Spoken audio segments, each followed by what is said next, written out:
It's like food. You don't know that you don't like sushi until you try the sushi. Hey everybody, I'm Nadége, sex scholar, best-selling author, and founder of Pleasure Science, and I'm here today with Sara and Azaria. Sara, tell us a little bit about you. Hi, I'm Sara Loverays. I'm an adult content creator on Chatterbait, and I have a background in physical therapy too. Hi, I'm Azaria. I'm a model and actress, and I also am a pole performer as well. And today we are going to talk about what makes sex good. So just right off the bat, what do you think makes sex good? Yeah, with live streaming and collabing with others, we always have the conversation beforehand, like, what are your boundaries? Some couples, they only kiss each other, or the girl kisses but the guy doesn't, and so whatever the rules are communicated, or their boundaries.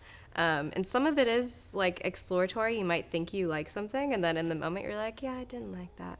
Mm-hmm. And I've had to go through those experiences of like, okay, next time I'm gonna say, I don't like this, I'd rather you do this. Like, yeah. Sometimes it's learning through experience. Well, totally. And the way that we learn about boundaries is by having them crossed. It's very rare that you know about a boundary ahead of time, which makes it so confusing, because I feel like we blame ourselves of like, oh, why didn't I know that I didn't like getting my hair pulled? It's like food. You don't know that you don't like sushi until you try the sushi, right? And so it's like one of those confusing things, boundaries. Like, it's so great when you know the boundary, but it sucks to learn what the boundary is a lot of the time. I also have had good sex with a partner, where we're in rhythm and communication, mental components to sex. I think that's a big part of it. Like, if I wasn't on the same page as them, like, my whole libido shut down.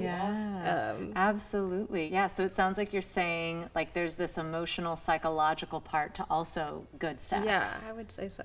Which is so funny. I love how with the question of what is good sex, we have yet to even get to how to do a job. Is that right? God, you know what I mean? It's like, and I we feel know like that we could do that with our eyes closed. We're like, the balls, you got everything in the face. You're like, let's do it on me. Let's go. Like, it's a good stuff, but it's the build up in between. Yes. That's the part where you gotta it's like, set it.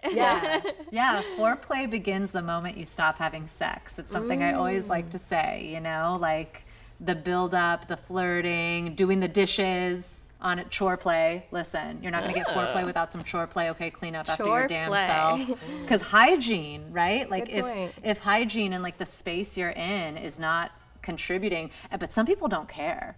Like, I'm someone where I'll like notice, and that's so me. I was actually at a dungeon with my lover, and I had on tights and I had on underwear, so it was very unlikely that like the wetness of my arousal would like get on anything.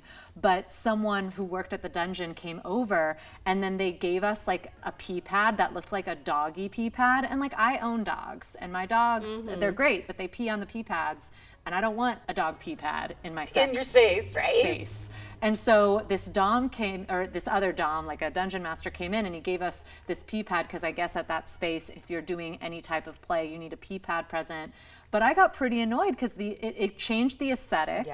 And then also he interrupted our scene. And then also I'm like, I am wearing underwear and tights. If I wanted to have waterworks, baby, I would. Like, and so, but it's like these little things, right? And like, kind of like what you were saying, it's so like, I feel like sex professionals and stars, we know that it's best to talk about sex before you have sex, so that way you know everything. But then when we're thinking of regular people where sex isn't their job, they think the opposite. Let's have sex and then maybe talk about it after, if we talk about it at all, when in reality it's like, what makes good sex? Let's talk about it before. Let's get on the same page. Let's have an understanding.